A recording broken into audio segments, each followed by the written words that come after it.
So hello everyone. Last class में basically हमने human health and disease के बहुत सारे टॉपिक्स कवर कर लिए थे। ठीक है, जैसे कि नॉन इन्फेक्शियस डिजीज, कैंसर हमने कवर कर लिया था। ठीक है, साथ में इम्यूनिटी भी हमने स्टार्ट कर लिया था। इम्यूनिटी में बहुत सारे पार्ट्स हमने कवर कर लिए थे, लाइक अगर इनेट इम्यूनिटी है, एक्वायर्ड इम्यूनिटी है, तो उसके टाइप्स हमने बैरियर्स के बारे में पढ़ा था। इनेट इम्यूनिटी में like physical barriers, physiological barriers, cellular barriers, ये सब। और साथ में हमने एक्वायर्ड इम्यूनिटी भी कंप्लीट कर लिया था, ऑलमोस्ट कंप्लीट कर लिया था। ठीक है, उसमें भी हमने बहुत सारी चीजें पढ़ी थी एक्वायर्ड इम्यूनिटी में। अब हम उसके आगे के टॉपिक स्टार्ट करते हैं। ठीक है, ये ह्यूमन हेल्थ एंड डिजीज का थर्ड पार्ट है। इसके पहले के पार्ट्स आपको रिवाइज करने चाहिए, पार्ट 1 पार्ट 2 लाइक। ठीक है, तभी आप पार्ट 3 पे आना, वरना अगर आप पहले से नहीं पढ़ोगे तो वो वाला पार्ट समझ में नहीं आएगा। ठीक है, तो हम इसके आगे भी टॉपिक स्टार्ट करते हैं। Okay, so let's start.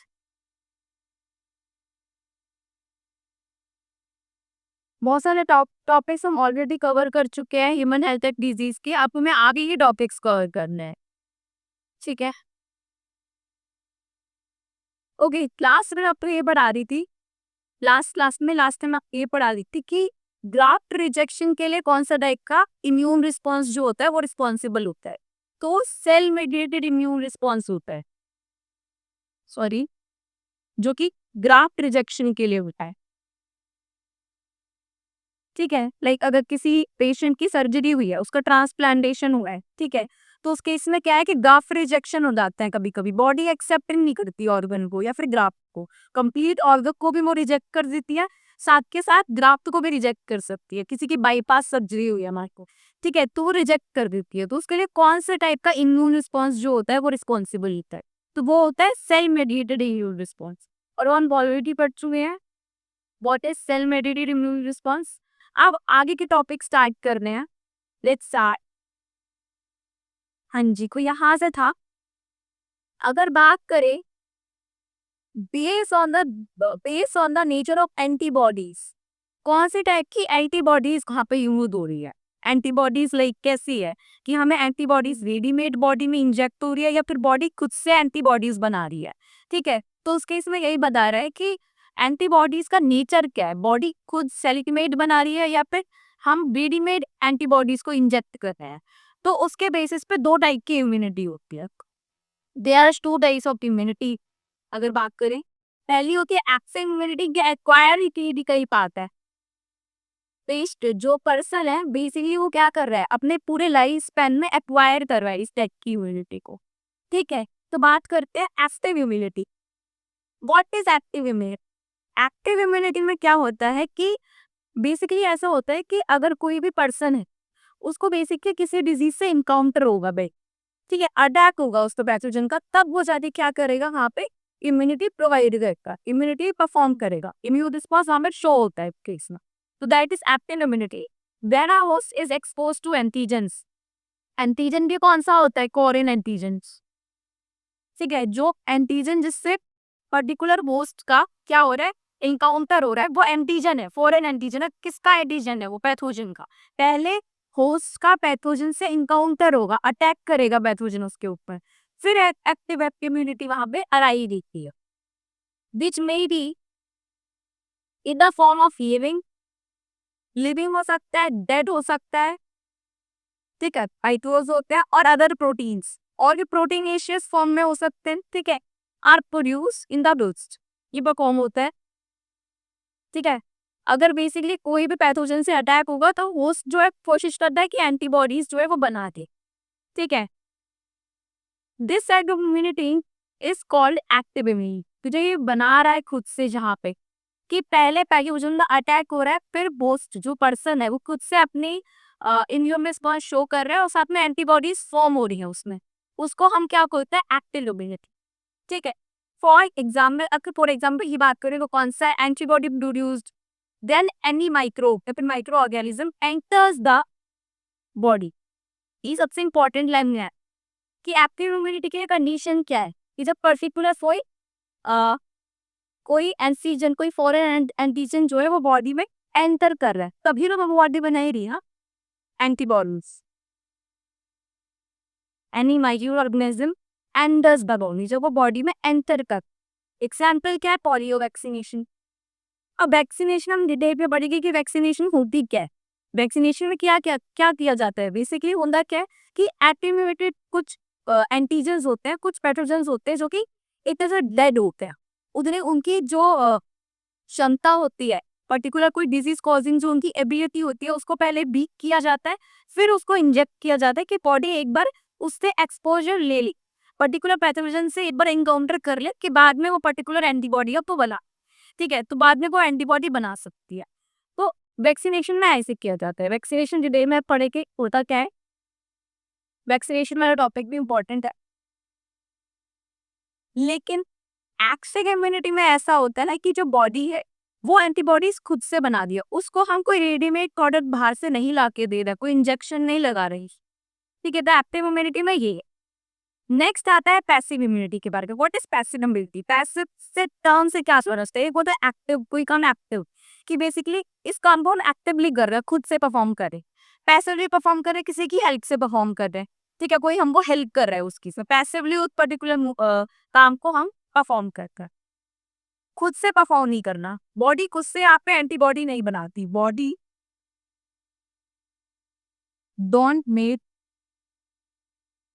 Don't make antibody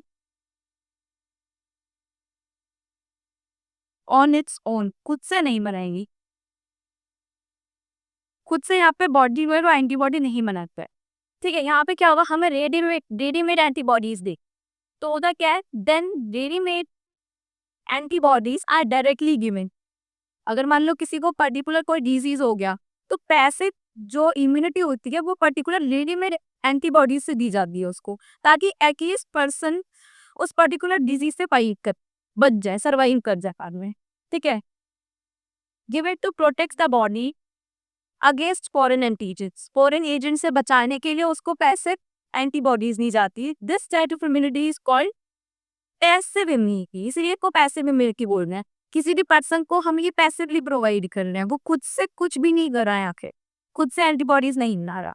अब होता क्या है कि अगर हमको पैसिव इम्यूनिटी में कोई एंटीबॉडी देनी है, तो वह ऐसी होनी चाहिए उसमें बहुत ज्यादा एंटीबॉडीज होनी चाहिए, तो वो होता है कोलोस्ट्रम।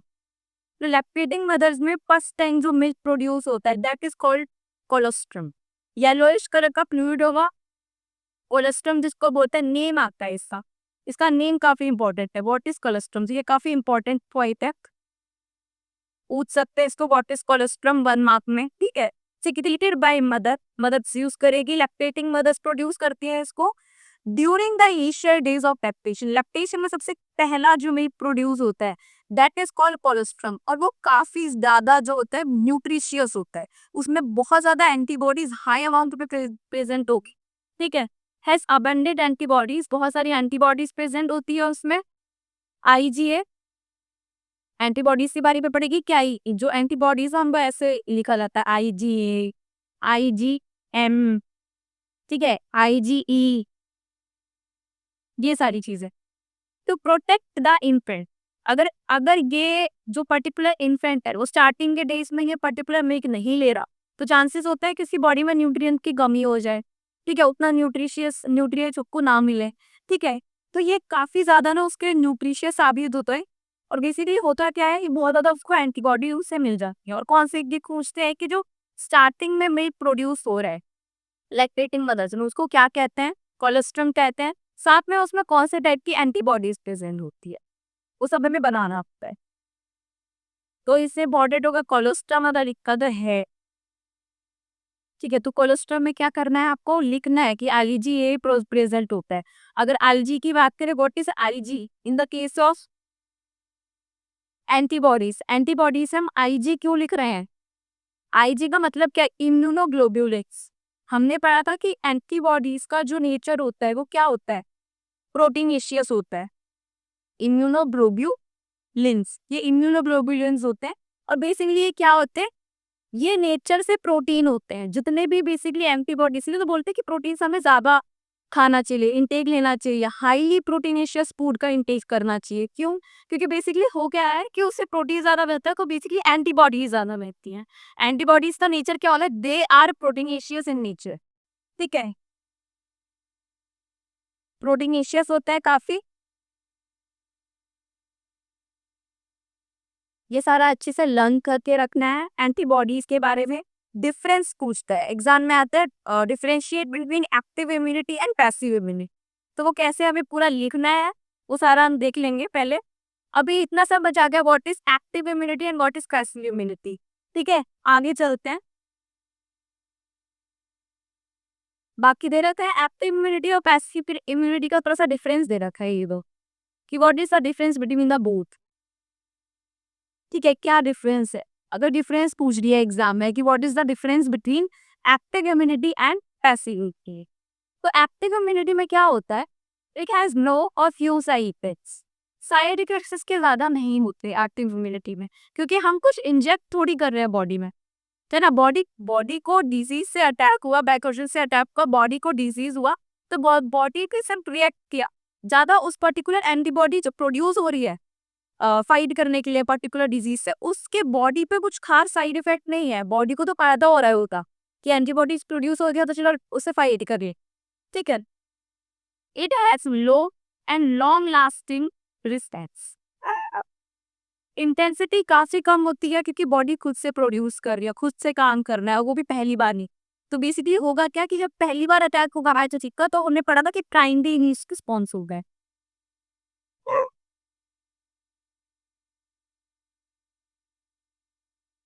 इम्यून रिस्पॉन्स, तो वो लो इंटेंसिटी होता है। तो एक्टिव इम्यूनिटी में क्या होता है, बेसिकली जो रिस्पॉन्स होते हैं वो काफी लो इंटेंसिटी के होते हैं, ऐसे कि लॉन्ग लास्टिंग होगी। ओदर तो इंटेंसिटी क्या है लेकिन लॉन्ग लास्टिंग, पूरी लाइफ में दोबारा अगर उस पर्टिकुलर डिजीज से अटैक हो गया तो बॉडी फाइट कर सकती है, दोबारा पर्टिकुलर पैथोजन से बॉडी को उतनी दिक्कत नहीं होगी जितनी पहली बार हुई, क्योंकि अब उसने क्या किया, एक्टिव एंटीबॉडीज प्रोड्यूस कर। It takes time to develop its response, time लगता है। खुद से बना रहे हैं ना, एक्टिव इम्यूनिटी क्या कर रहा है, खुद से प्रोड्यूस कर रहा है, तो टाइम लगेगा उसको डेवलप होने में। One is artificially developed, artificially develop हो सकती है, जैसे कि वैक्सीनेशन। कोई अटैक नहीं हुआ पैथोजन से, बस वैक्सीनेशन किया, खुद से पैथोजन दे दिया हमने, एटीट्यूडेड पैथोजन दे दिया वैक्सीनेशन के केस में। बड़े केस को वैक्सीनेशन में क्या होता है, लेकिन स्टिल थोड़ा सा आइडिया दे लेते हैं व्हाट इज वैक्सीनेशन। ठीक है, तो वैक्सीनेशन में क्या होता है, आप एप्लीकेशन पैथोजन डालते हैं, जो कि क्या होता है, पैथोजन का इंजेक्शन लगाया जाता है, इंजेक्ट किया जाता है, जो कि बेसिकली क्या होता है, ये काफी वीक होता है, ये डिजीज नहीं कॉज कर सकता, इसकी डिजीज कॉजिंग एबिलिटी थोड़ी कम होती है और ये वीक होता है। एटेन्यूएटेड का दूसरा मतलब भी क्या है, वीक। हमने वीक पैथोजन को जो है वो बॉडी में इंजेक्ट करी है, ताकि बॉडी पर एनकाउंटर कर ले, देख ले कि पैथोजन कितना डिजीज कॉज कर रहा है, कितना हार्मफुल है कि नहीं है, और फिर वो एक्टिव इम्यूनिटी प्रोड्यूस कर रहा है।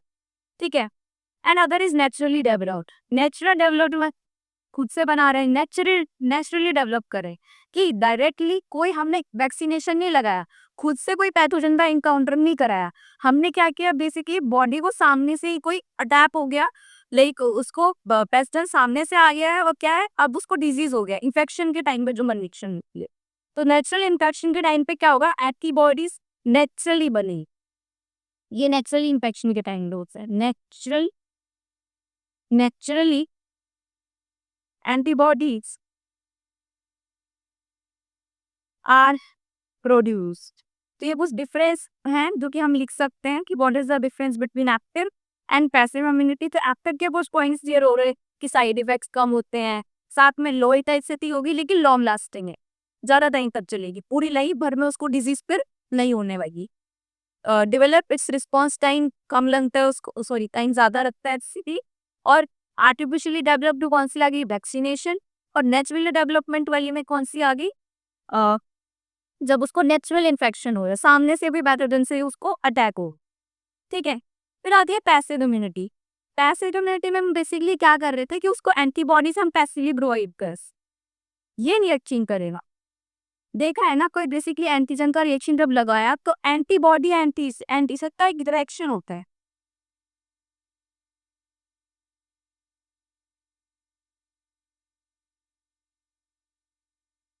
ठीक है, इसका इंटरेक्शन होता है। तो बेसिकली बॉडी में तो रिएक्शंस होंगे, साइड इफेक्ट्स होंगे ना कुछ। अगर उसको ना पैसिव एंटीबॉडीज प्रोवाइड कर दें, उसको इंजेक्शन लगा दिया जाए, तो वो बॉडी में भी क्या होता है, कुछ रिएक्शंस होने के चांसेस होते हैं। तो इस केस में क्या होगा, यहाँ पे रिएक्शन होगा। It has fast response but last for only few days. क्या होता है, फास्ट रिस्पॉन्स तो होता है, इसको कनेक्ट कर लेना, दैट इज फास्ट रिस्पॉन्स तो काफी फास्ट होता है, लेकिन होता क्या है कि सिर्फ कुछ दिनों के लिए, टेम्पररी होता है काफी। अगर बात करें तो उसको सिर्फ एक ही बार यूज कर सकते हैं, टेम्पररी इसका रिस्पॉन्स होगा, परमानेंट नहीं होने वाला। ठीक है, इसीलिए टेस्टमेंट से मान लो डिजीज हुआ, पर्टिकुलर कोई प्रॉब्लम हुई, उसी टाइम पे उसको एक एंटीबॉडी की थेरेपी देगी।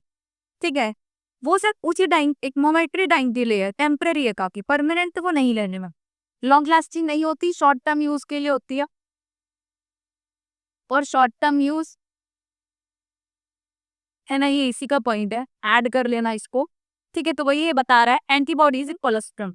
स्टार्टिंग में तो देना, स्टार्टिंग में तो है ना कि इन्फेंट अगर स्टार्टिंग में कोलेस्ट्रम का सेवन कर रहा है, स्टार्टिंग में वो मिल्क पी रहा है, तो बेसिकली उसको स्टार्टिंग में तो एंटीबॉडीज की कोई डेफिशिएंसी नहीं होगी, स्टार्टिंग में तो न्यूट्रिएंट सारे मिल रहे हैं, बॉडी इंटर्न हेल्दी रहेगी। दिक्कत कब होगी, जब बेसिकली अब उसका मिल्क पीना बंद हो गया। ठीक है, अब उसको अलग अलग सप्लीमेंट्स लेने पड़ेंगे ताकि उसकी और ज्यादा एंटीबॉडीज प्रोड्यूस हो सके। तो ये काफी शॉर्ट टर्म उसके लिए होता है, पैसे कम्युनिटी। ठीक है, नेक्स्ट पे आते हैं, ये डिफरेंस सीख सकते हो जो पीछे हमने पढ़ा, ये सारा अगर आ रहा है डिफरेंशिएट करने के लिए, तो ये इनके अलग अलग पॉइंट्स बना के टेबुलर फॉर्म में हम लिख सकते हैं। नेक्स्ट पे आते हैं, नेक्स्ट में बात आती है स्ट्रक्चर ऑफ एंटीबॉडी, एंटीबॉडी का स्ट्रक्चर कैसे हो, तो वही पढ़ेंगे। डायग्राम भी देख लेंगे, इसका इसका बेसिकली शॉर्ट नोट आ जाएगा। ठीक है, 5 मार्क्स में आ जाएगा, सार का डायग्राम आ सकता है। ठीक है, तो वैसे प्रिपरेशन करनी है उसके हिसाब से, ताकि बोर्ड एग्जाम्स में आंसर लिखने में हमको प्रॉब्लम ना हो। ठीक है, each antibody molecule of the particle antibody है क्या, प्रोटीन ही तो है, प्रोटीन का मॉलिक्यूल है, प्रोटीनेशियस मॉलिक्यूल है। तो उसमें क्या क्या उसके कंपोनेंट्स होते हैं, जब भी किसी मॉलिक्यूल के बारे में पढ़ते हैं, उसके कंपोनेंट्स के बारे में पढ़ा जाए। ठीक है, has 4 peptide chains, 4 peptide chains होगी। कितनी होगी चेन्स, 4 पेप्टाइड चेन है, 2 लॉन्ग एंड 2 शॉर्ट, 2 छोटी चेन्स होंगी और 2 लंबी चेन्स होंगी। Arrange Y shape manner, Y shape ऐसे प्रेजेंट होता है, ये ऐसे बाई शेप, बाई की शेप में ये प्रेजेंट होगा। ठीक है, two long chains are called heavy chains, जो 2 लंबी चेन है उनको हम हैवी चेन बोलते हैं, और जो 2 शॉर्ट अरेंज चेन्स होती है, ठीक है, ये चेन है, करेक्ट कर लेना इसको, कॉल लाइट चेन्स, इनको हम लाइट चेन्स बोलते हैं। तो बेसिकली हो कितनी गई, एक फ्लो चार्ट बना लेता है, 4 चेन्स हैं, पेप्टाइड की चेन्स है, प्रोटीनेशियस चेन्स है, पेप्टाइड किसमें होता है, प्रोटीन में, 11th क्लास में पढ़ा है। ठीक है, पेप्टाइड चेन्स, 4 पेप्टाइड चेन्स होती है, उसमें से अगर बात करें तो 2 शॉर्ट होती हैं और 2 लॉन्ग होती हैं। ठीक है, 2 लॉन्ग होंगी और 2 शॉर्ट होंगी। अब उतने भी हमें क्या लिखना है, इस पे लिखा हुआ है कि 2 जो लॉन्ग चेन्स है वो हैवी चेन्स होती है 2, और 2 लाइट चेन होती है, तो दिस हैवी चेन्स।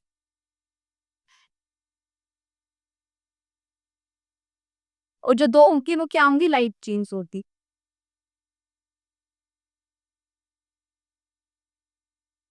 तो इसको बेसिकली ऐसे भी लिख सकते हैं, H2I2, तो फिर ऐसे H2I, ऐसे भी इसको लिख सकते हैं। तो बेसिकली होता क्या है कि ये यहाँ पे 2 चेन्स प्रेजेंट होती है, तो इसीलिए इसने बोला कि ऐसे रिप्रेजेंट कर सकते हैं इसको H2I2 में, सॉरी H2L2 में, दिस इज L से करेक्ट करिए, this is not I, sorry,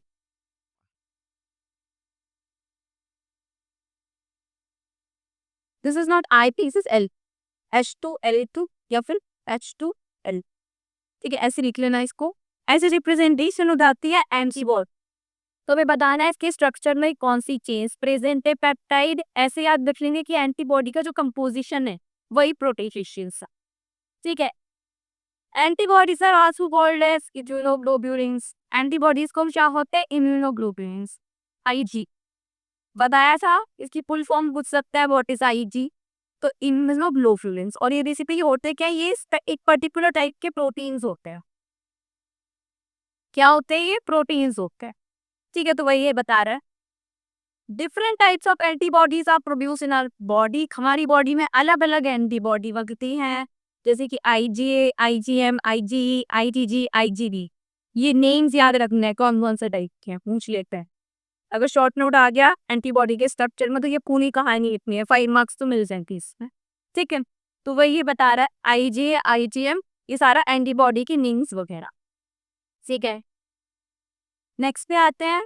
ये पूरा स्ट्रक्चर देख बाई की शेप में हो गया ना ये पूरा, है ना। क्या बोला था कि एंटीबॉडी का जो स्ट्रक्चर होता है वो कैसा होता है, एंटीबॉडी कैसी होती है।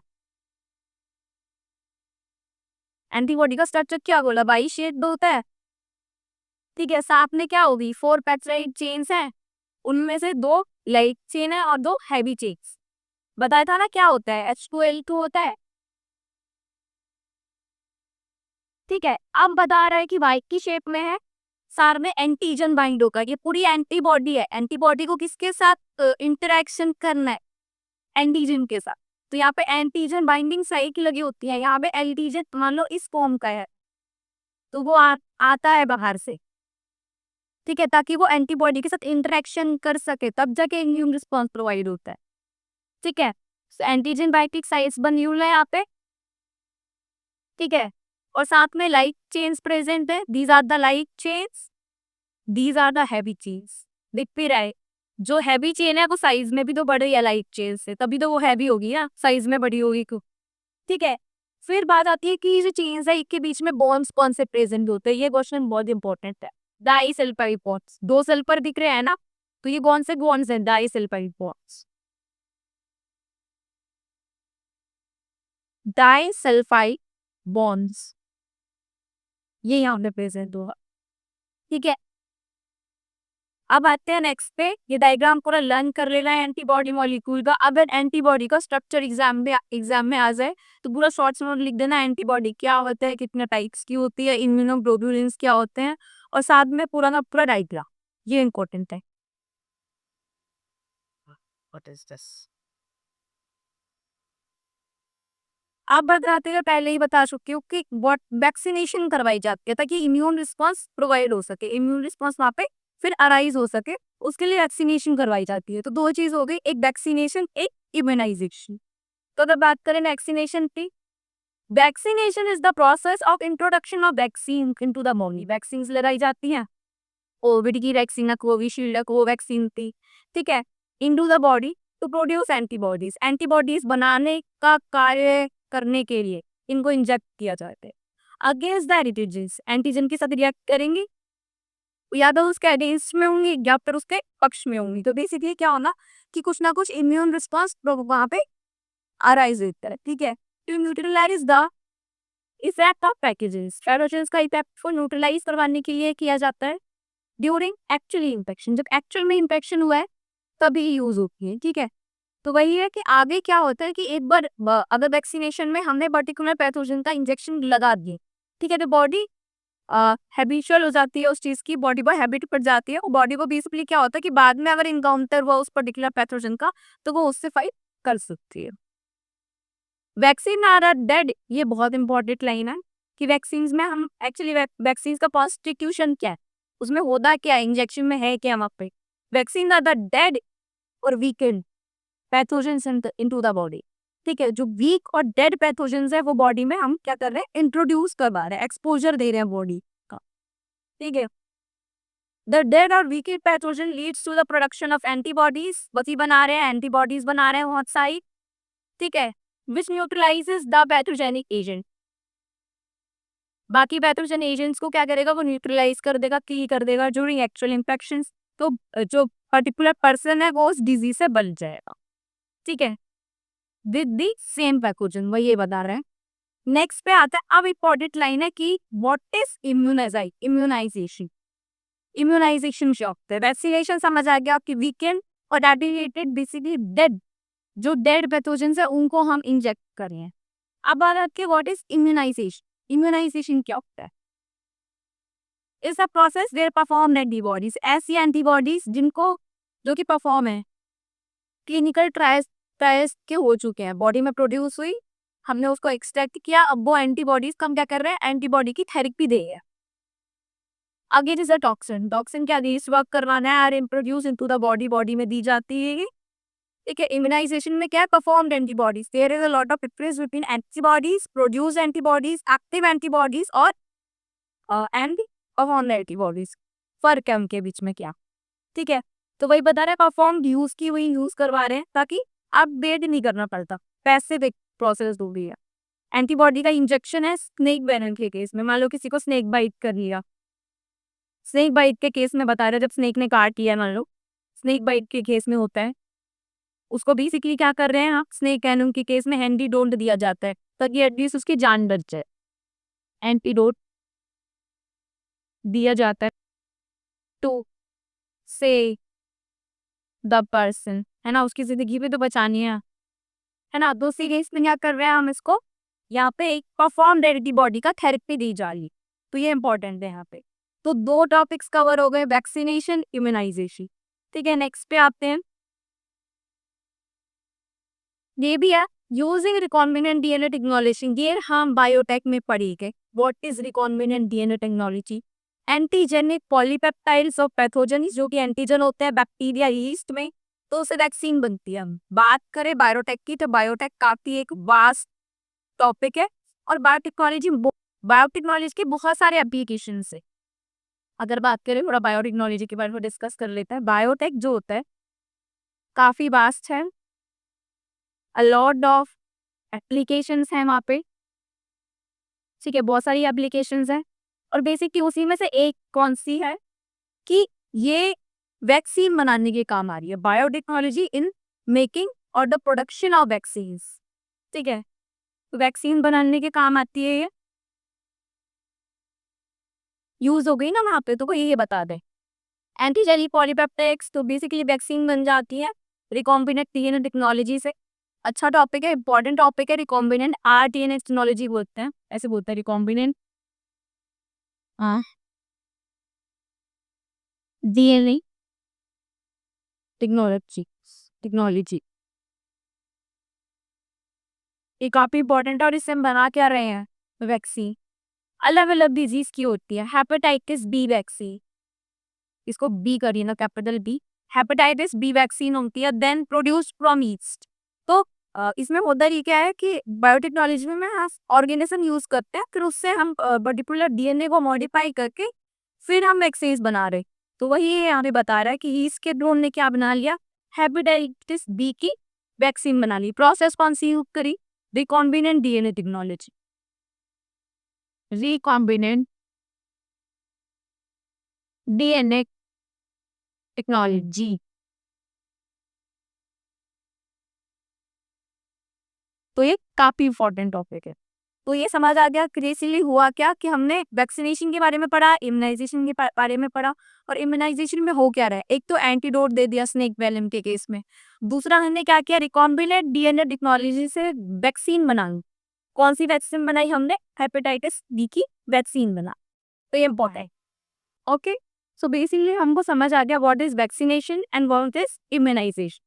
अब आगे भी टॉपिक स्टार्ट करते हैं क्योंकि इम्यून सिस्टम से है रिलेटेड है, एक सब टॉपिक है, दैट इज एलर्जी। एलर्जी के बारे में, हाँ सॉरी, व्हाट इज एलर्जी, सुना भी होगा लोगों को, पर्टिकुलर चीजों से एलर्जी है, किसी को डस्ट से एलर्जी है, पॉलन ग्रेन से एलर्जी है।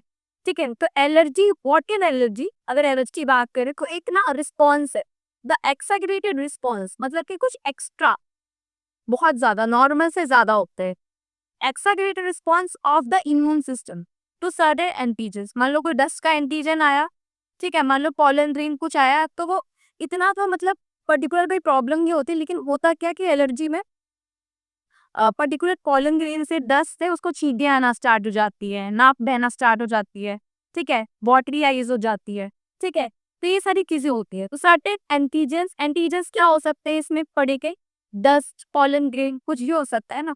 प्रेजेंट ऐसा एनवायरनमेंट, एनवायरनमेंट में जो कुछ भी प्रेजेंट होता है उस पर्टिकुलर चीजों से एलर्जी होना स्टार्ट हो जाती है और बहुत ज्यादा ही रिस्पॉन्स होता है।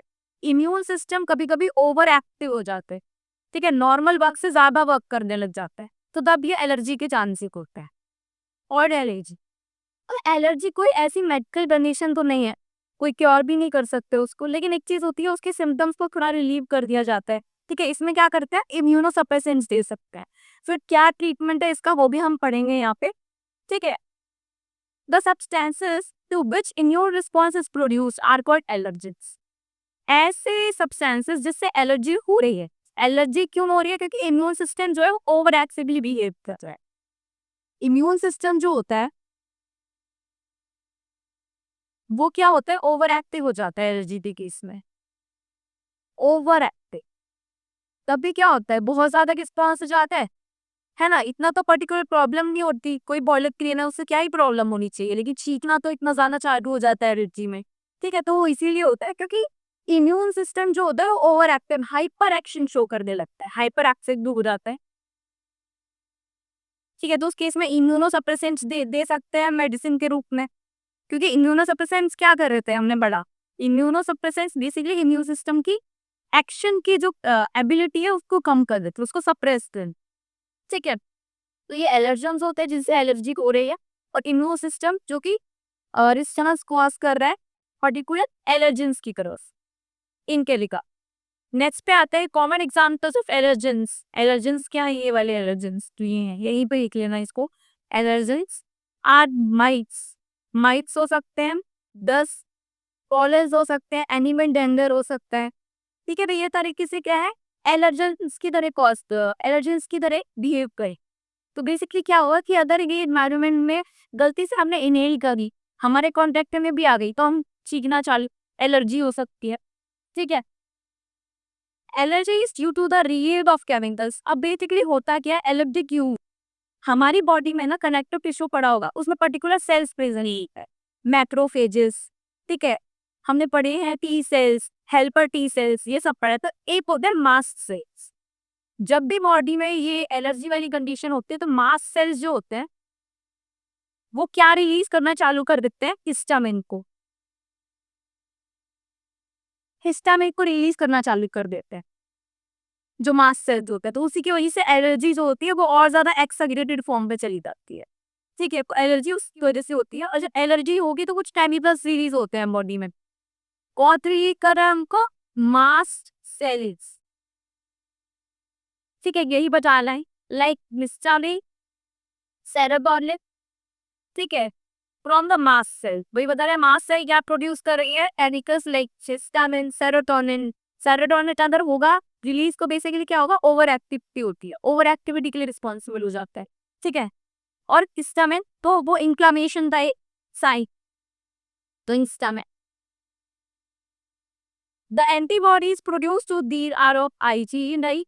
अब एंटीबॉडीज का कौन सा डायकर पढ़ा था ना, प्रत्येक के एंटीबॉडीज हैं, आईजीए, आईजीएम, है ना, ये सारी है ना बहुत सारे टाइप्स की। तो ये कौन सी वाली होती है जो एलर्जी के लिए, कौन सी एंटीबॉडीज, बेसिकली होगा क्या, पर्टिकुलर कोई भी कंडीशन होती है, इम्यून सिस्टम रेडी बैठा होता है कि मुझको एंटीबॉडीज रिलीज करनी है, तो वो क्या करता है कि आईजी ही रिलीज करवा देता है, ठीक है। तो इसे की एंटीबॉडीज रिलीज होंगी किस केस में, जब किसी को एलर्जी है, ठीक है। तो बता सकते हैं एलर्जी के बारे में भी थोड़ा सा शॉर्ट नोट आ जाए इसके।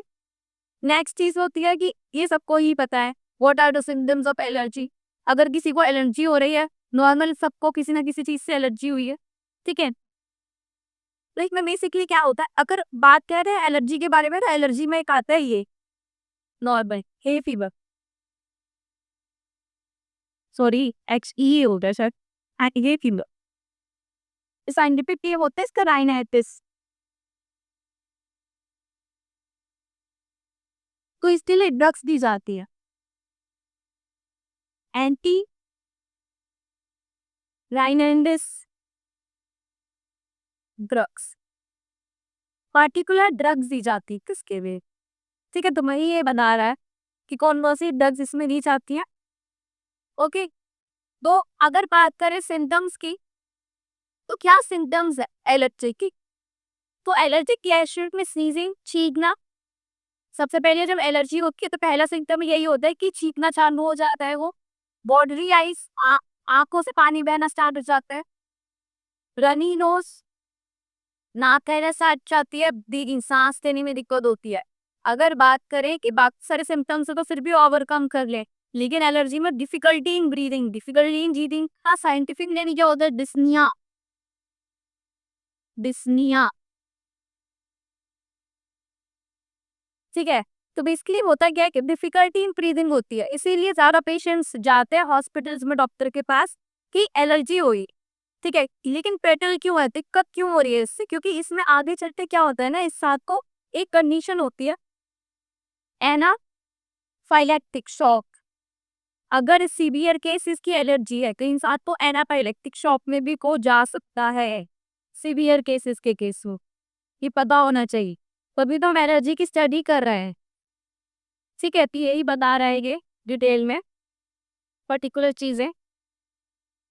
ओके, अगर बात करें आगे की, the patient is diagnosed bye, कैसे करेंगे? Exposing the patient very small doses of allergens, पहले ही उसको एलर्जेंस दे दिए जाते हैं, इंजेक्ट करते, वही वैक्सीनेशन वाला कॉन्सेप्ट है ये, ताकि वो एकदम सावधान और सतर्क हो जाए कि आगे एलर्जी फिर ना हो, इम्यून सिस्टम उतना ओवर एक्टिव भी है ना को। ड्रग्स लाइक एंटीहिस्टामिन दी जाती है, इस केस में एड्रेनालिन दी जाती है, साथ में स्टेरॉइड्स दी जाते हैं to reduce the symptoms of allergy के सिम्टम को कम करने के लिए ये सारे पर्टिकुलर जो मेडिसिन है, एड्रेनालिन, एंटीहिस्टामिन क्या करेगा जाके मास सेल से एलर्जी के टाइप पे क्या हो रहा था कि हिस्टामिन रिलीज हो रहा था,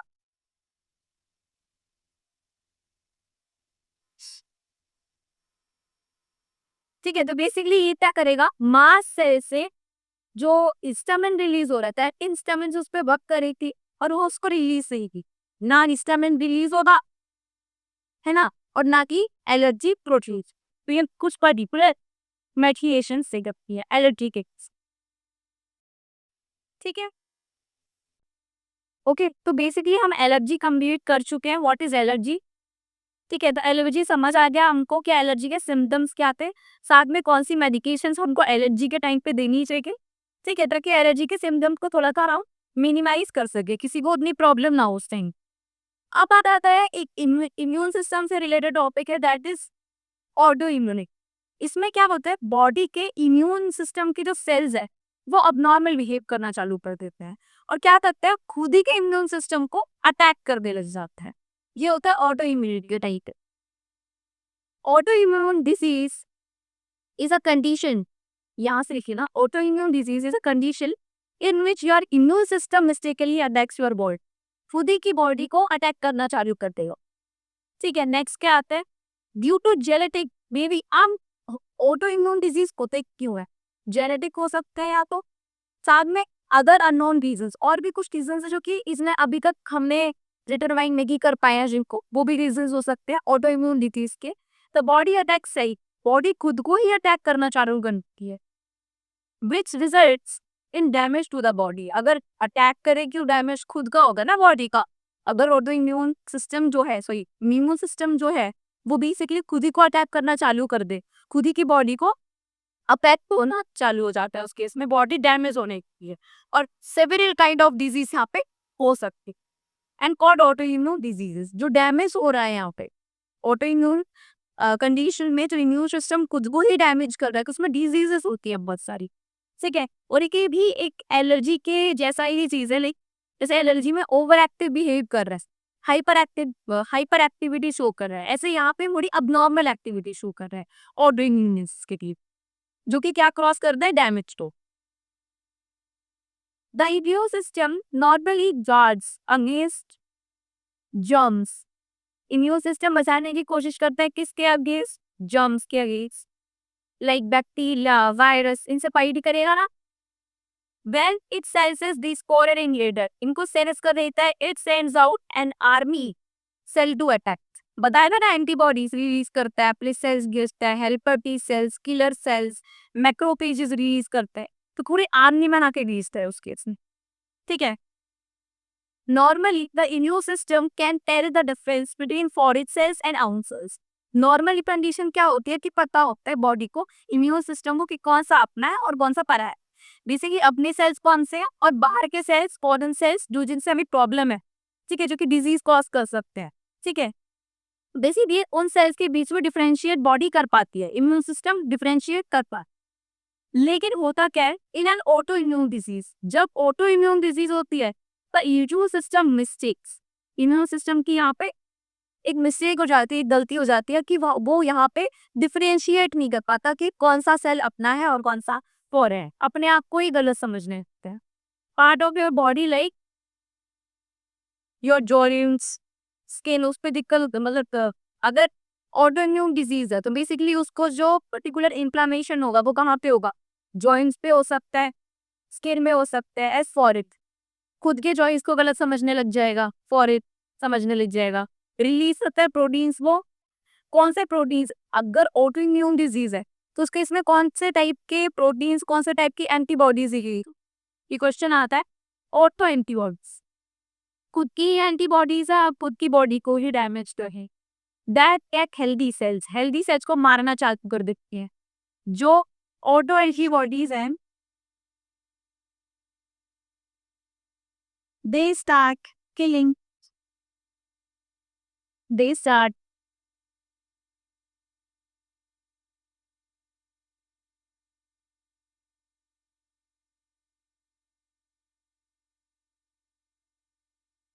डैमेजिंग ऑन सेल्स, खुद के ही सेल्स को ये खराब करना चालू कर देंगी। कौन? जो कि ऑटो इम्यून एंड एंटीबॉडीज है। तो this is the all about auto immune disease. आगे आप पढ़ते हैं इसको, नेक्स्ट पे आते हैं। अब इसका एक पार्ट है, ऑटो डिजीज में एक आता है, अगर ऑटो इम्यून की डिजीज की बात करें तो बहुत सारे आते हैं इसमें, ठीक है। लेकिन एक देख लेते हैं कौन सा आता है। बहुत सारे होते हैं, हाशिमोटो डिजीज आता है, ठीक है। लेकिन हमें पढ़ना है जिनोपेड आर्थराइटिस के बारे में। आर्थराइटिस का नाम सुना होगा, जॉइंट्स में, बॉडी के स्मॉल स्मॉल जॉइंट्स में क्या होता है, जो ये जॉइंट है, फिंगर का जॉइंट है, ठीक है, दिस जॉइंट है, इनमें पेन होना स्टार्ट हो जाता है अब नॉर्मल पे, और वो काफी ज्यादा पेन होता है। तो रिमेटॉइड आर्थराइटिस का होता है, ऑटो इम्यून डिजीज होता है, एक ऑटो इम्यून पैथोलॉजी है। In rheumatoid arthritis the immune system attacks the joints, joint को अटैक करना चालू कर देगा। बताया था ना ऑटो इम्यून डिजीज में क्या होता है कि बेसिकली या तो स्किन को अफेक्ट करेगा या फिर जॉइंट्स। तो ऑटो इम्यून डिजीज दो चीजों में अफेक्ट करता है, या तो अफेक्ट स्किन और जॉइंट्स। तो ये याद रहना चाहिए कि ऑटो इम्यून डिजीज इनमें ज्यादा होते हैं, स्किन में और जॉइंट्स। तो जॉइंट्स को अटैक करता है in the case of rheumatoid arthritis. Arthritis दो टाइप की होता है, एक ऑस्टियो आर्थराइटिस, एक रिमेटॉइड आर्थराइटिस, ठीक है। जो जॉइंट्स वाला रिमेटॉइड आर्थराइटिस होता है, दिस अटैक कॉजेस, अब इस अटैक की वजह से क्या क्या दिक्कत आती है टॉनिक्स में। आर्थराइटिस के पेशेंट्स होते हैं नॉर्मली, वो बताते हैं कि हाँ जॉइंट में पेन है, ठीक है। तो रेडनेस पड़ जाती है पर्टिकुलर एरिया में जहाँ पे जॉइंट प्रेजेंट है, वार्म रहेगी, सोरनेस रहती है, फटीग फील होगा उसको, स्टिप हो जाते हैं joints in the joints, stiffness रहती है। अगर किसी भी जॉइंट में स्टिफनेस है, मान लो कोई जॉइंट है, स्टिफनेस है, स्टिफनेस का और बोलते हैं क्या, टाइटन स्ट्रक्चर कह देते हैं, वहाँ पे कॉन्ट्रैक्चर बन गया है। तो बेसिकली मूवमेंट नहीं कर पाएगा वो इंसान, नो मूवमेंट, ठीक है। तो मूवमेंट करने में या फिर डिफिकल्टी होगी, difficulty in performing movements, movement करने में उसको बहुत ज्यादा वहां पे डिफिकल्टी होगी, उसे प्रॉब्लम होना चालू हो जाएगी जब वो मूवमेंट करता है, ठीक है। तो आर्थराइटिस काफी एक प्रॉब्लमेटिक डिजीज है। ऑटो इम्यून डिजीज के एग्जाम्पल में इसको लिख सकते हैं, अगर ऑटो इम्यून डिजीज एग्जाम्पल में आया था, एग्जाम में आ जाए एक्सप्लेन करने के लिए, तो उसका डेफिनेशन, उसके सिम्टम्स, आप में कौन सा उसका एग्जाम्पल है, और रूमेटॉइड आर्थराइटिस के बारे में वो सारा आपको एक्सप्लेन करते हैं। नेक्स्ट पे आते हैं, व्हाट इज, आप देखो ऑलमोस्ट टॉपिक्स हम इम्यून सिस्टम, इम्यूनिटी से रिलेटेड कवर कर चुके हैं कि व्हाट इज इम्यूनिटी, देन उसके types, innate immunity, acquired immunity, active passive immunity, ठीक है। फिर हमने क्या कवर किया, कि एंटीबॉडी का स्ट्रक्चर कैसे होगा। ठीक है, फिर एलर्जी के बारे में पढ़ा, व्हाट इज एलर्जी, है ना, उसके सिम्टम्स, क्या उसके मेडिकेशंस देनी चाहिए। फिर नेक्स्ट टॉपिक क्या आता है, जो हमने एलर्जी की बात पढ़ा, that is auto immune disease, कि बॉडी खुद ही को अफेक्ट करना चालू कर देती है, that is auto immune diseases. उसमें हमने र्यूमेटॉइड आर्थराइटिस पढ़ा। अब हमको पढ़ना है कि इम्यून सिस्टम बॉडी में जो प्रेजेंट है, ये तो हम बोल रहे हैं इम्यून सिस्टम प्रेजेंट है, वो इम्यून रिस्पॉन्स शो कर रहा है, लेकिन हमें ये बताना है कि इम्यून सिस्टम अब बॉडी में कहाँ कहाँ प्रेजेंट है, उसके कॉन्स्टिट्यूएंट क्या है, और क्या ऐसी चीजें, जैसे कि अगर हम बात करें सर्कुलेटरी सिस्टम, रेस्पिरेटरी सिस्टम है, तो इनके कुछ ऑर्गन्स हैं, इनके कुछ कॉन्स्टिट्यूएंट्स हैं, कुछ कंपोनेंट्स हैं। ऐसे ही इम्यून सिस्टम के कुछ कंपोनेंट्स होते हैं, वही बनाना है। इम्यून सिस्टम के क्या पार्ट्स है, लिम्फोइड ऑर्गन होते हैं, इसमें भी बहुत इंपॉर्टेंट है। ठीक है, बोर्ड में आने के चांसेस होते हैं इससे।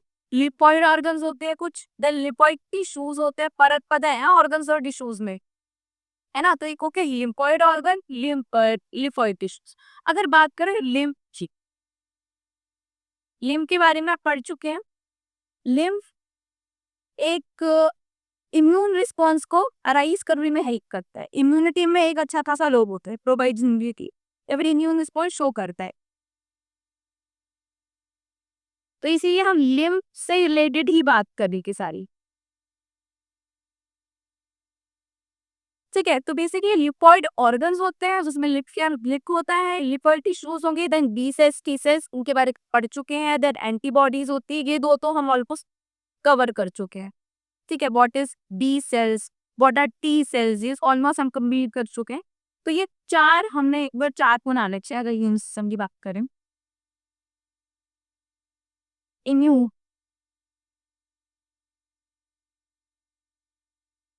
सिस्टम, तो बेसिकली चार टाइम आ जाते हैं इसमें, पूरा जो इसका कॉन्स्टिट्यूएंट है।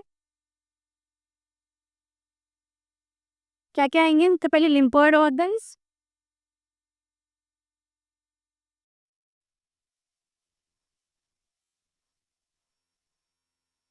देन लिम्फोइड टिश्यूज, ठीक है, और क्या आएगा, T cells and B cells. Then last में क्या आएंगी, एंटीबॉडीज। एंटीबॉडीज तो इंपॉर्टेंट है ना, इम्यून सिस्टम का सबसे इंपॉर्टेंट पार्ट है। ठीक है, तो वही बता रहे कि इम्यून सिस्टम इन चीजों को मिलके बनता है, इन चीजों से मिलके बनता है इम्यून सिस्टम जो है। तो डिटेल में पढ़ेंगे, what is lymphoid organ, what is lymphoid tissue, ठीक है, then what is T cells, B cells, antibodies, इन सब के बारे में हमें डिटेल में पढ़ना है। नेक्स्ट पे आता है, ये थोड़ा सा दे रखा है, बॉडी में लिम्फ नोड होती है। लिम्फ नोड्स हम पढ़ेंगे, लिम्फ नोड्स में स्वेलिश भी होने के चांसेस होते हैं, ये हमने एलिफेंटाइटिस में पढ़ा है कि लिम्फ नोड्स स्वेलिंग में चली जाती है। तो एक स्वेलिंग हो सकती है लिम्फ नोड्स की, लिम्फ नोड में भी थोड़ी बहुत इन्फ्लामेशन होने के चांसेस होते हैं।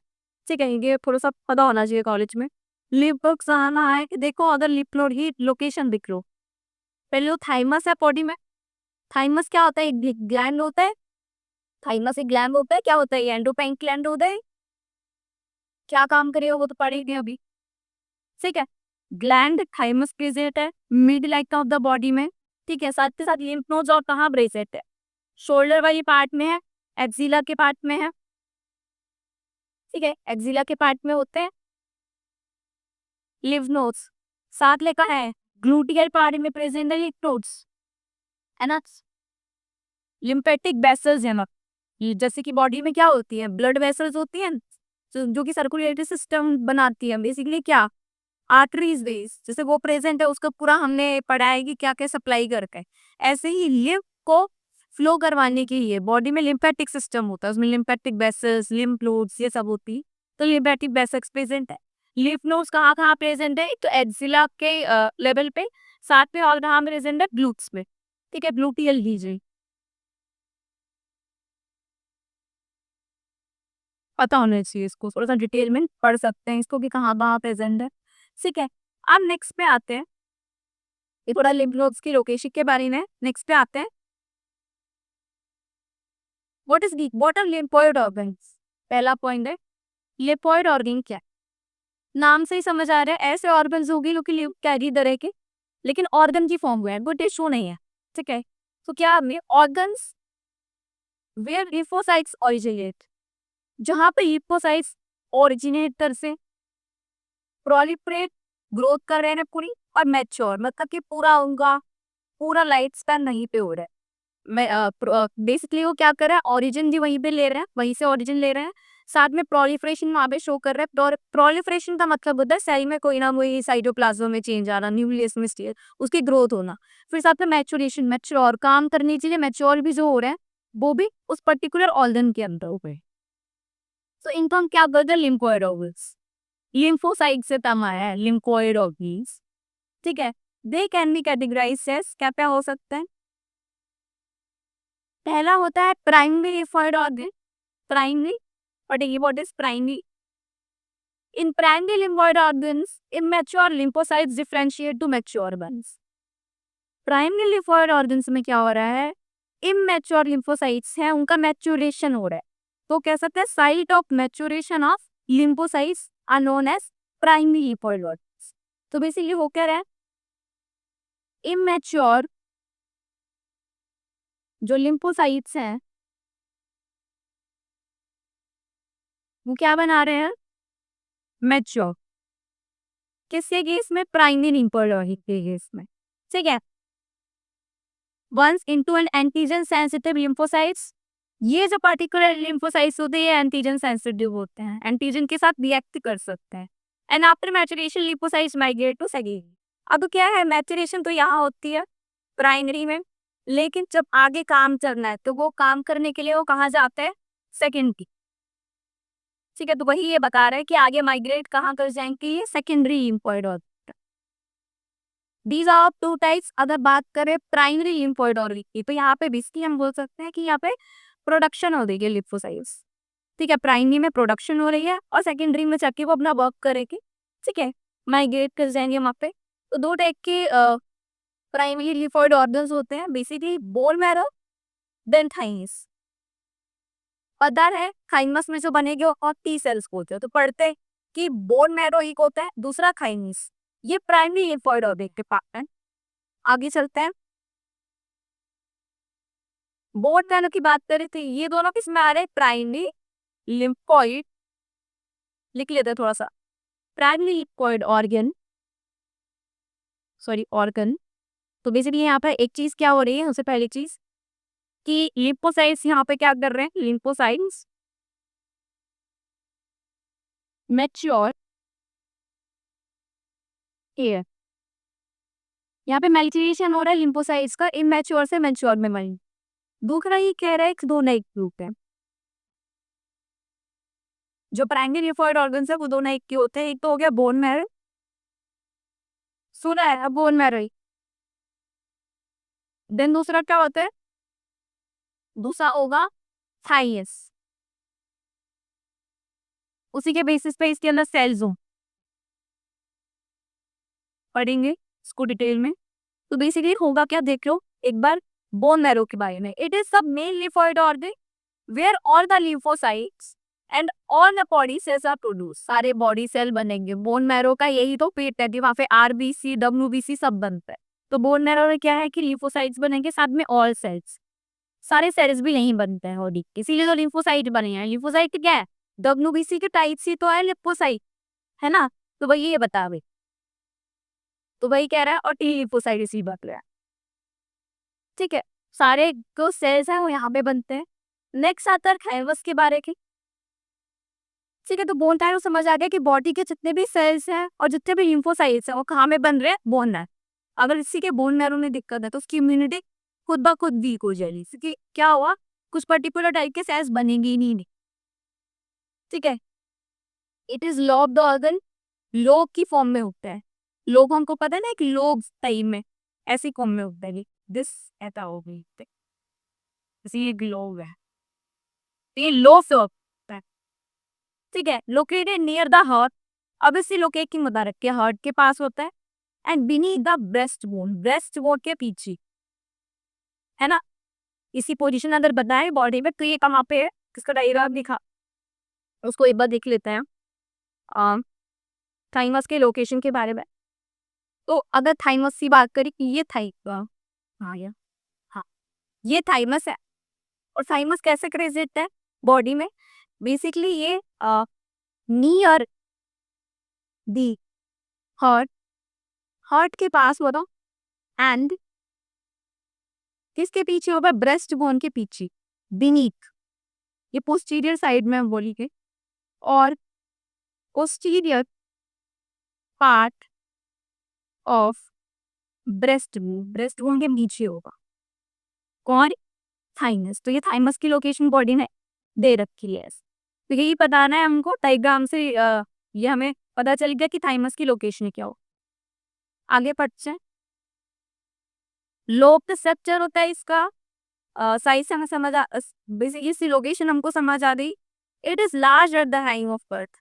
पता है बॉडी में ऐसे ऑर्गन्स होते हैं जो कि बर्थ के टाइम पे तो ना बहुत ज्यादा सनी साइज पे होते हैं, लेकिन जैसे जैसे एज बढ़ती जाती है उस वो ऑर्गन एट्रोफी में जाने लगते, ठीक है, उसमें एट्रोफी होने लगती है, बेसिकली उसका साइज उतने लगता है।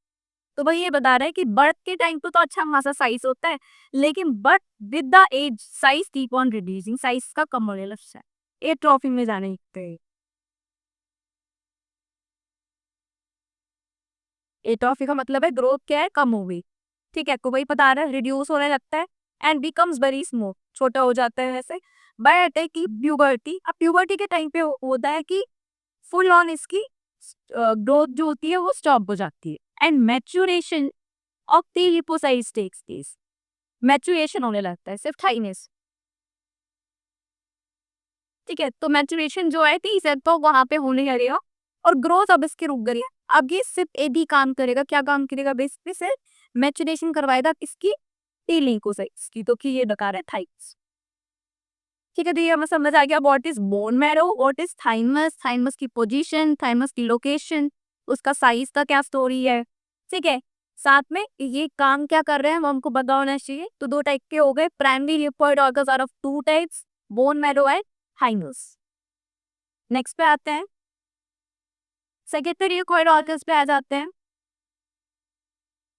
सेकेंडरी लिपोइड ऑर्गन से क्या बताया था कि प्राइमरी लिपोइड ऑर्गन में मैच्योरेशन का काम चल रहा है, सेकेंडरी में क्या करेंगे? वर्क करेंगे जाके।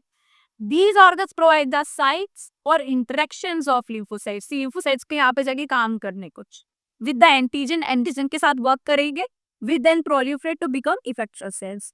अब क्या करेंगे? इफेक्टर सेल भी बन जाते हैं। कि पहले तो ये क्या होता है, लिम्फोसाइट्स को अब यहाँ पे आते काम बता दिया जाता है कि तुम्हें इम्यून रिस्पॉन्स में ये पर्टिकुलर रोल तुम्हें निभागी, ठीक है। दीज आर और आप फॉलोइंग टाइप्स, कौन कौन से टाइप्स होते हैं सेकेंडरी लिम्फोइड ऑर्गन में? वो पढ़ेगी। स्प्लीन होता है, स्प्लीन को ना ग्रेव यार्ड, ये पूछते हैं एग्जाम में, graveyard of RBC, RBC इसकी शमशान भूमि एक तरह से, ठीक है, कब्रिस्तान है उसका। तो क्या आरबीसी यहाँ पे ब्रेक डाउन होती है, टूटती हैं आपसे, ठीक है। तो ग्रेव यार्ड ऑफ आरबीसी बोलते हैं। देन लिम्फ नोड्स होती हैं इसमें, म्यूक, ये बहुत इंपॉर्टेंट है, इसी फुल फॉर्म लर्न कर रही है माइट की, ये एग्जाम में बहुत पूछा जाता है। बोर्ड एग्जाम पॉइंट दूसरी अच्छा पॉइंट है। माइट क्या बोलते हैं? What is might? माइट ऐसे लिख देंगे एग्जाम में, माइट हो रहा एब्रीविएटेड फॉर्म में, और तुम इसी फुल फॉर्म बताओ what is the full form. तो बेसिकली म्यूकोसर एरिथ्रेटेड लिम्फोइड टिश्यू होता है ये। म्यूकोसर म्यूकोसा के साथ जुड़ा होगा। म्यूकोसा होती है स्टमक की लेयर, चलिए बॉडी के अंदर की एक लेयर होती है, स्टमक में ज्यादा प्रोमिनेंट होती है पढ़ते के इसको। तो म्यूकोसल म्यूकोसा के साथ एसोसिएटेड होगा lymphoid tissue that is MALT. Then lymph nodes है यहाँ पे, स्प्लीन, लिम्फ नोड्स, माइट, ये सारी चीज पढ़ते हैं इसको और डिटेल में। तो और बता रहे हैं कि और क्या चीजें आती हैं इसमें। सेकेंडरी लिपोइड ऑर्गन में पियर्स पैचेस आते हैं और small intestine and appendix are also some of the secondary lipoid organs. तो पियर्स पैचेस होते हैं, ये स्मॉल इंटेस्टाइन में प्रेजेंट होते हैं। डाइजेस्टिव में 11th क्लास के डाइजेशन वाला जो चैप्टर है उसमें है कि स्मॉल इंटेस्टाइन में पियर्स पैचेस प्रेजेंट होते हैं और अपेंडिक्स, ठीक है। अपेंडिक्स क्या होती है? रुडिमेंट्री होती है ना, तो वही ये बता रहे हैं। Vermiform appendix born like appendix होती है, ठीक है। तो ये कुछ पर्टिकुलर सेकेंडरी ऑर्गन्स में आते हैं, ये भी पियर्स पैचेस। और ये फिर अब डिटेल में पढ़ते हमने पढ़ा है पी पी बॉडी का ऑर्गन है, इम्यून रिस्पॉन्स में काफी अच्छी भूमिका निभाता है, जो कि स्प्लीन। ठीक है, लार्ज रिजर्वोयर होता है एरिथ्रोसाइट्स का, बहुत सारी आरबीसी होती है इसके अंदर। It is a large bean shaped organ, bean की शेप का ऑर्गन होता है, पर्पल कलर का होता है ऑर्गन। कंटेन इन हिम्पोसाइट्स, बहुत सारी हिम्पोसाइट्स होती हैं इसके अंदर, फैगोसाइट्स होती हैं सारी की सारी, मैक्रोफेजेस मतलब की। It filters the blood by correcting the pathogen, ये ब्लड को फिल्टर करने का काम करता है। ठीक है, ब्लड को फिल्टर कर देगा, कोई पैथोजन वहां पे रह नहीं पा, तो ट्रैपिंग का काम ये कर रहा है, फिल्टरिंग ऑफ ब्लड ये कर रहा है यहाँ पे। ठीक है, तो बेसिकली ये भी इम्यून रिस्पॉन्स में अच्छा खासा लोड निभाता है। नेक्स्ट पे आते हैं लिम्फ नोड्स पे। देखो, अगर किसी की स्प्लीन में दिक्कत है, कोई इन्फ्लामेशन हो गया, कुछ स्प्लीन में अच्छे खासे चांसेस होते हैं इन्फ्लामेशन की, तो स्प्लीन की सर्जरी भी कर दी जाती है। तो उसको हम बोलते हैं स्प्लीन, स्प्लीन का रिमूवल करके आता है उन केसेस में, स्प्लीन का रिमूवल कर दिया जाता है, that is known as splenectomy. Spleen neck, spleen neck tome, ectomy का मतलब होता है रिमूवल। तो सर्जरी कर दी जाती है, कंप्लीट रिमूवल कर दिया जाता है। अगर इंफ्लेमेशन हो गया स्प्लीन के लेवल पे बॉडी में, तो स्प्लीनेक्टोमी कर दी जाती है। ठीक है, लिम्फ नोड्स क्या है? लिम्फ नोड्स का एक पैथोलॉजी हमें पता होनी चाहिए कि उसकी स्वेलिंग हो जाती है, लोग को ब्लूस में हो जाती है, थाई पे हो जाती है, ठीक है, एक्सिला के लेवल पे हो सकती है, तो वो पता होना चाहिए कि लिम्फ नोड प्रेजेंट, स्वेलिंग होती है अच्छी खास। ठीक है, these are small solid structures, small होते हैं, सॉलिड स्ट्रक्चर्स होते हैं, लोकेटेड एट डिफरेंट पॉइंट्स, अलग अलग पॉइंट्स के होंगे अलोंग द लिम्फेटिक सिस्टम। बता रहे थे पूरा लिम्फेटिक सिस्टम है, तो अलग अलग जगह पे लिम्फ नोड्स हमने देखे हैं, वहाँ पे प्रेजेंट होते हैं, स्मॉल सॉलिड स्ट्रक्चर होते हैं। Their function is to trap the microbes, microbes को ट्रैप करके रख देके, और other antigen that enter the lymph के अंदर किसी को आने ही देते, छन्ने का काम करते हैं। ठीक है, छान देते हैं उसको, पूरा टिश्यू फ्लूइड में भी एंटर नहीं करने देंगे। इंटरस्टिशियल जो फ्लूइड है उसमें भी इसका एंटर नहीं करने देंगे। इंटरस्टिशियल फ्लूइड में कभी उसको एंटर ही नहीं कर देते थे लिम्फ के अंदर, और बेसिकली होगा क्या कि एंटीजन्स को वहां पे किल कर दे के, सॉरी किल तो नहीं करते, बेसिकली उसको वहां पे एंट्री करने से रोकते हैं। तो ये स्मॉल सॉलिड स्ट्रक्चर्स होते हैं। ठीक है, लिम्फेटिक सिस्टम में ये प्लॉट्स हमको पता चलेगा क्या होते हैं। नेक्स्ट पढ़ते हैं और क्या आएगा, म्यूकोसल एक्सीडेंटिक टिश्यू माइक्रो, फुल फॉर्म मुझसे एग्जाम में सबसे पहले तो इसकी। ठीक है, this is located with the lining of many threads. अगर बात करें लाइनिंग जो होती है, जो लाइनिंग होती है बिसरास की, ठीक है, रेस्पिरेटरी सिस्टम है, यूरोजेनेटल सिस्टम है, डाइजेस्टिव सिस्टम है, उसके अंदर क्या है, होलो स्ट्रक्चर्स प्रेजेंट है ना, लेकिन अंदर से तो होलो है, तो एक लाइनिंग की होती है, एपिजीओ की, उसको हम बोलते हैं म्यूकोसा, उसके साथ ही प्रेजेंट होता है, इसीलिए बोलते हैं म्यूकोसल एसोसिएटेड, म्यूकोसा के साथ एसोसिएटेड है। ठीक है, within the lining of mill tracts in the body like respiratory, digestive, urogenital, अब वो क्या कर रहा है, प्रोटेक्ट कर लेगा उससे। ठीक है, ठीक है, might constitutes about 50% of the lymphoid tissue in human body. lymphoid tissue का 50% तो माइट ही को है, 50% क्या बना रहे हैं, माइट।